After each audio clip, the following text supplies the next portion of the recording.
नीलू की शादी जितेश नाम के लड़के से हो रही थी। शादी संपन्न होते ही जैसे ही उसने ससुराल की दहलीज पर कदम रखा, उसी वक्त उसने जितेश की मम्मी को कह दिया कि देखो मम्मी, आप जैसे जितेश और दीदी की मम्मी हो, वैसे ही मेरी मम्मी भी हो। यह सुन कविता खुश हो गई। वह उसे आशीर्वाद देते हुए बोली, बिल्कुल, अब मेरी एक नहीं दो बेटियां हैं। अपनी माँ और पत्नी के बीच इतना प्यार देख जितेश भी खुश हो गया। धीरे धीरे समय बीतता गया। इसी बीच नीलू और उसकी सास दोनों एक दूसरे का बहुत ध्यान रखते थे।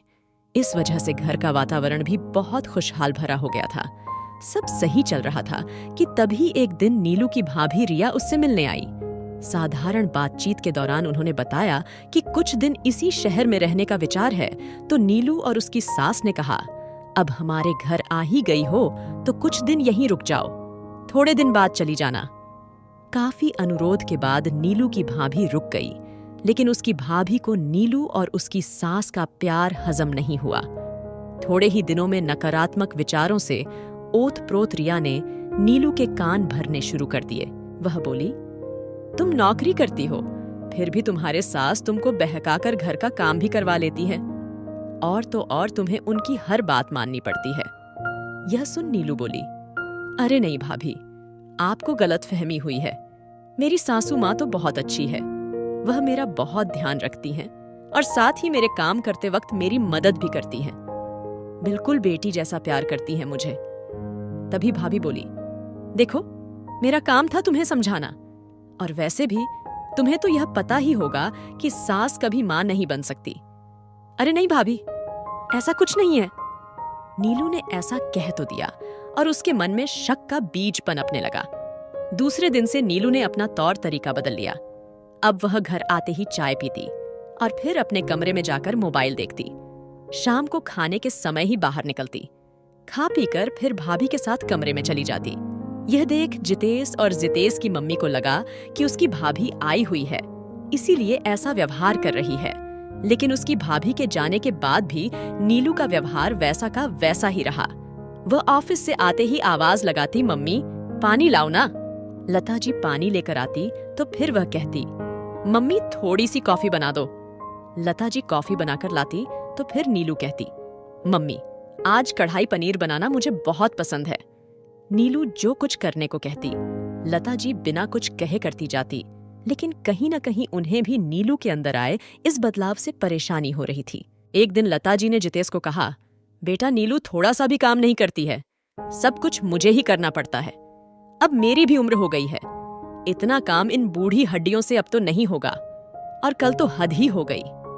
वह जोर जोर से चिल्लाकर कहने लगी कि इस घर में मेरा कोई सम्मान नहीं करता है। अब तू ही बता बेटा, मैं तो परेशान हो गई हूं।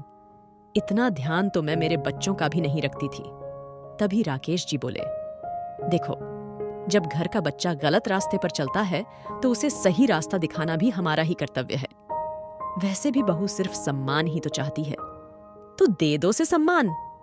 यह सुन लता जी बोली, हाँ, और सिर पर बैठा लो, अब मुझसे नहीं संभाला जाएगा।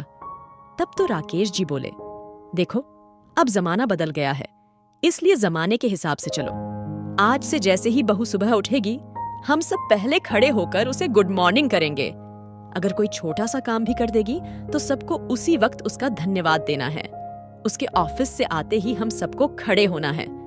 बस इतना सम्मान ही तो चाहती है, दे देंगे। आखिर हमारी लाडली बहू जो है। बस फिर क्या था।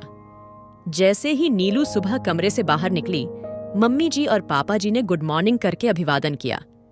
फिर वह कोई भी काम करती तो उसके लिए उसे धन्यवाद करते। जैसे ही वह ड्राइंग रूम में जाती तो पापा जी खड़े हो जाते। सबका बदला हुआ रूप देखकर पहले तो वह खुश हुई, पर थोड़े दिन बाद उसे घुटन महसूस होने लगी।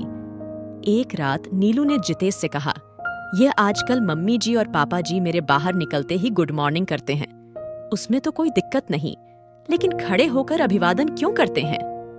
तभी जितेश बोला, तुम ही तो कहती थी कि तुम्हारे घर वाले मेरा सम्मान नहीं करते, अब कर रहे हैं ना? मम्मी भी इस एज में पूरा घर अकेले संभाल रही है। अभी दीदी यहाँ होती तो मम्मी को एक काम तक नहीं करने देती। देखो, अगर तुम चाहती हो कि तुम बेटी की तरह घर में रहो तो मम्मी पापा का सम्मान भी बेटी की तरह ही करो। यह सब सुन नीलू को अपनी गलती का एहसास हो गया था। वह मन ही मन सोचने लगी कि भाभी के कहने पर मैंने अपना बना बनाया सम्मान खो दिया है। यह सोचते सोचते उसकी कब आंख लग गई पता ही नहीं चला। अगले दिन सुबह जल्दी उठकर नीलू ने चाय बनाई और फिर लता जी और राकेश जी के कमरे को खटखटाया। लता जी ने जैसे ही गेट खोला तभी नीलू बोली, मम्मी जी, मुझे माफ कर दीजिए। मैं बहुत शर्मिंदा हूं कि मैंने आप लोगों के साथ ऐसा व्यवहार किया। मुझे बस आखिरी मौका दे दीजिए। मैं वादा करती हूं कि आज के बाद ऐसा कभी नहीं होगा। नीलू के इतना कहते ही कविता ने उसे गले लगा लिया।